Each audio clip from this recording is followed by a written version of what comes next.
اب مشرکین مکہ نے بہت سارے عقیدے بنا لیے.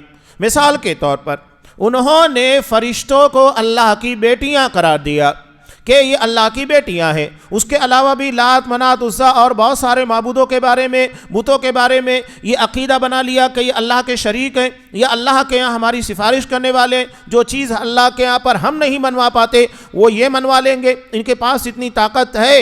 اور آج بھی آپ دیکھیں کہ مسلمان اسی گمراہی کے راستے پر چل رہے ہیں کہ کسی قبر والے کے بارے میں، کسی پیر کے بارے میں، بزرگوں کے بارے میں کہ یہ ہمیں اللہ سے دلوائیں گے، یا یہ سوچتے ہیں کہ ہم تو بڑے گنہگار ہیں، بہت خطا کار ہیں، اللہ سے ہم کیسے مانگے، ہم اللہ سے کیسے دعا کریں، وہ فلاں آدمی ہے، فلاں بزرگ ہے، بہت نیک ہے، اس کے سامنے جا کر ہم اپنی فریاد رکھیں گے تو وہ ہماری بات کو اللہ تک پہنچائے گا.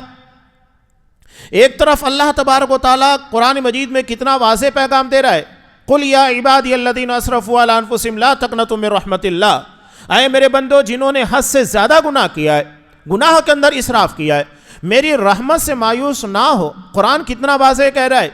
اس کے علاوہ احادیث کے اندر کہ ایک بندہ 100 آدمیوں کو قتل کرنے کے بعد اللہ سے توبہ کرتا ہے، اللہ اس کی توبہ قبول کرتا ہے. اللہ کی رحمت اتنی وسیع ہے. بخاری کی روایت کہ ایک زانیہ بدکار عورت، سوچیے ہمارے سماج اور معاشرے کے اندر اسے کتنا گندا مانا جاتا ہے، کتنا برا تصور کیا جاتا ہے.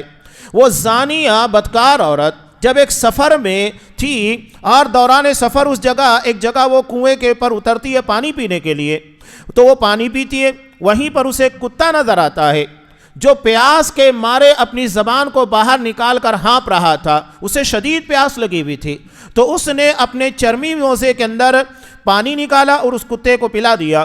اللہ نے اس ایک عمل کی بنیاد کے پر اس کے زندگی بھر کے گناہوں کے پر پانی پھیر دیا. یہ اللہ کی رحمت ہے. یعنی ایک طرف اللہ کی رحمت کی اس قدر وسعت، اور دوسری طرف یہ سمجھتے ہیں کہ نہیں اللہ کے سامنے جانا ہی نہیں چاہیے. تو ہم کس کو زیادہ رحم کرنے والا مان رہے ہیں، اللہ کو یا تو ان بزرگوں کو یا شیخ عبد القادر جیلانی وغیرہ کو، خواجہ اجمیری وغیرہ کو کہ نعوذ باللہ اللہ تو نہیں معاف کرے گا، یہ معاف کروا لیں گے. یعنی اللہ سے زیادہ رحم کی صفت ان لوگوں کے اندر ہے، نعوذ باللہ. یعنی ہم رحیم ہونے میں، رحمان ہونے میں ان کو اللہ کا شریک بلکہ اللہ سے بہتر مان رہے ہیں کہ ہم بہت گنہگار ہیں، اللہ سے ڈائریکٹ نہیں مانگ سکتے، لیکن یہ کام بنا دیں گے. ان کے سامنے جا کر ہم اپنے آپ کو پیش کریں گے تو یہ ہماری بات منوا لیں گے. یہ اللہ سے زیادہ رحم کرنے والے، نعوذ باللہ. یا اللہ اگر کوئی چیز نہیں دینا چاہتا، کسی کو اولاد نہیں دینا چاہتا، یا کسی کی زندگی کی مشکل اور پریشانیوں کو دور نہیں کرنا چاہتا، آزمائش کے طور پر یہ جائیں گے، منوا لیں گے. اللہ کے فیصلے کو تبدیل کر سکتے ہیں، نعوذ باللہ. اگر ہم باتوں کو تھوڑا سا پھیلائیں گے، غور کریں گے تو سمجھ میں آئے گا کہ باتیں کتنی پیچیدہ ہیں اور اللہ تبارک و تعالیٰ کی شان میں کتنی بڑی بڑی گستاخیاں کی جاتی ہے جس کا ہم اندازہ نہیں لگا سکتے. اس لیے عقیدے کے باب میں بہت چوکنا رہنا چاہیے. اگر اللہ سے کوئی بندہ دعا مانگتا ہے، دعا مانگنے کے بعد اس کے دل میں خیال آتا ہے کہ نہیں اللہ دعا قبول نہیں کر رہا ہے، وہ جاتا ہے کسی قبر کے پر، کسی مزار کے پر دعا مانگتا ہے، وہ کیا ثابت کر رہا ہے کہ اللہ اگر تو نہیں دے گا تو یہ اس سے دلوا لوں گا. یعنی وہ اللہ کے فیصلے کو تبدیل کرنے کی طاقت رکھتا ہے. اس کے پاس اتنی طاقت آ گئی کہ وہ اللہ کے فیصلے کو تبدیل کر دے، نعوذ باللہ. یہ چھوٹی سی بات نہیں ہے، بہت بڑی بات ہے. اسی لیے اللہ نے کہا کہ کیا تم گواہی دیتے ہو کہ اللہ کے علاوہ بھی کوئی معبود ہے؟ اللہ کے ساتھ تم کسی اور کو معبود بناتے ہو؟ قُلْ لَا أَشْهَدُ. قرآن نے کہا کہ آپ کہہ دیجئے میں اس بات کی گواہی دوں گا ہی نہیں. کیوں؟ اس لیے کہ نہ تو اس کے پر کوئی وٹنس ہے، یعنی چشمدید گواہ، آئی وٹنس، اور نہ ہی ایویڈنس ہے. کوئی چیز موجود نہیں ہے جو ان کے معبود ہونے کی گواہی دے سکے. کوئی اس بات کے پر گواہ نہیں ہے. تو مشرکین مکہ فرشتوں کے بارے میں کہتے اللہ کی بیٹیاں ہیں. قرآن مجید نے کہا اشہید خلقہم، کہ کیا یہ لوگ جب فرشتوں کو پیدا کیا جا رہا تھا موجود تھے؟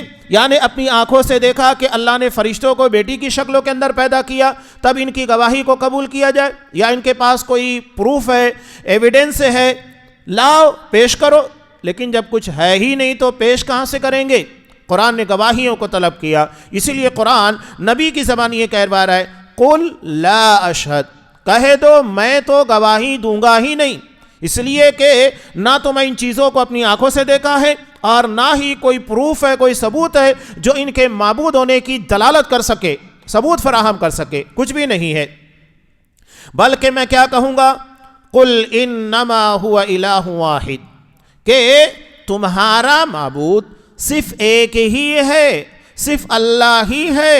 وَإِنَّنِي بَرِيءٌ مِّمَّا تُشْرِكُونَ، اور جو کچھ تم شرک کر رہے ہو ان تمام چیزوں سے میں بری ہوں، بیزار ہوں، اس سے میرا کوئی تعلق نہیں ہے۔ اب یہاں دونوں باتیں آ گئی۔ بندہ اگر توحید کی گواہی دیتا ہے تو توحید کی گواہی کے ساتھ ساتھ دنیا میں جتنا شرک ہو رہا ہے جو اس کی نظروں کے سامنے ہے اس سے برات کا، بیزاری کا، نفرت کا اظہار کرنا چاہیے۔ نہیں، یہ چیز میں نہیں مانتا، میں اس سے بری ہوں۔ یہ قرآن مجید کہہ رہا ہے، یہ نہیں کہ آپ ایک طرف توحید بیان کریں اور دوسری طرف آپ کے دل میں شرکوں کے بارے میں کوئی نفرت نہ ہو۔ یہ کیسے ممکن ہے؟